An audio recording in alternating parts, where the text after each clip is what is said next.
మాజీ మంత్రులు కాకాని గోవర్ధన్ రెడ్డి, సోమిరెడ్డి చంద్రమోహన్ రెడ్డి మధ్య పొలిటికల్ ఫైట్ ప్రతిరోజు కూడా క్లైమాక్స్ రేంజ్ లోనే ఉంటోంది. ఒక ఇష్యూ పోతే మరో ఇష్యూ, ఏదో ఒక టాపిక్ తో రాజకీయ రగడను రాజేస్తూనే ఉన్నారు. సబ్జెక్టు నియోజకవర్గానికి చెందిందా, రాష్ట్ర స్థాయి అంశమా, ఇద్దరి పర్సనల్ టాపిక్సా, అంశం ఏదైనా కూడా డైలాగ్ వారు మాత్రం తప్పదు. ఇద్దరి నాయకుల్లో ఎవరో ఒకరు మీడియా ముందుకు వచ్చేస్తారు, డైలాగులు పేల్చి వెళ్లిపోతారు. కాకాని కన్నా ముందుగా సోమిరెడ్డి మీడియా ముందుకు వస్తే వెంటనే నేనున్నాను అంటూ కాకాని సీన్ లోకి ఎంటర్ అయిపోతారు.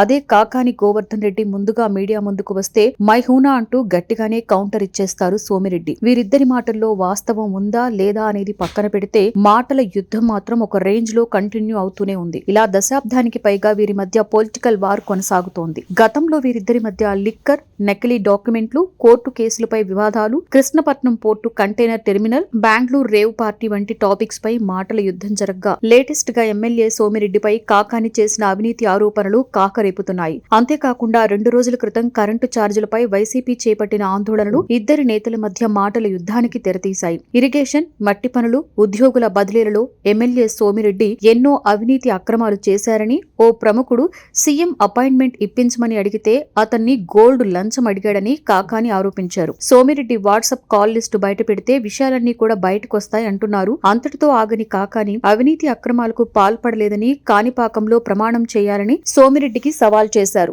కాణిపాకంలో ప్రమాణం చేయాలి అంటూ కాకాని గోవర్ధన్ రెడ్డి డిమాండ్ చేసి 2 వారాలైనా కూడా సోమిరెడ్డి స్పందించలేదు. దీంతో సీఎం చంద్రబాబు అయినా సోమిరెడ్డి చేత కాణిపాకంలో ప్రమాణం చేయించాలని కాకాని మరోసారి డిమాండ్ చేశారు. దీంతో పాటుగా పెరిగిన కరెంటు ఛార్జీలపై వైసీపీ శ్రేణులు చేసిన పోరుబాట సక్సెస్ అయిందని, చంద్రబాబులాగా జగన్ అబద్దాలు చెప్పి ఉంటే జగన్ జీవితాంతం సీఎం చైర్ లో ఉండేవారన్నారు కాకాని. దీంతో వెంటనే ఎమ్మెల్యే సోమిరెడ్డి మీడియా ముందుకు వచ్చి కౌంటర్ వేశారు. కాకాని తనపై చేసిన అవినీతి అక్రమాల ఆరోపణలపై పెద్దగా స్పందించని సోమిరెడ్డి కరెంటు ఛార్జీలపై వైసీపీ చేసిన నిరసనలకు ఘాటుగా కౌంటర్ ఇచ్చారు. 5 ఏళ్లలో జగన్ 10 సార్లు కరెంటు ఛార్జీలు పెంచారని మండిపడ్డారు. ఇక కాకాని కామెంట్స్ పై ప్రశ్నిస్తే ఆయన ఆరోపణలు ఎప్పుడూ ఉండేవే కదా అన్నట్లుగా కొట్టిపారేశారు సోమిరెడ్డి. ఇలా సుదీర్ఘకాలంగా వీరి మధ్య జరుగుతున్న ఈ మాటల యుద్ధం, పొలిటికల్ వార్ చూస్తుంటే ఈ ఇద్దరు నేతలు కూడా రాజకీయాల్లో ఉన్నంత వరకు ఫైట్ కొనసాగుతూనే ఉంటుందన్న టాక్ వినిపిస్తోంది. ఈ ఇద్దరి డైలాగ్ వార్ తో సర్వేపల్లి రాజకీయం కూడా ఎప్పుడు లైమ్ లైట్ లో ఉంటూ వస్తోంది. ప్రభాత సూర్యుడు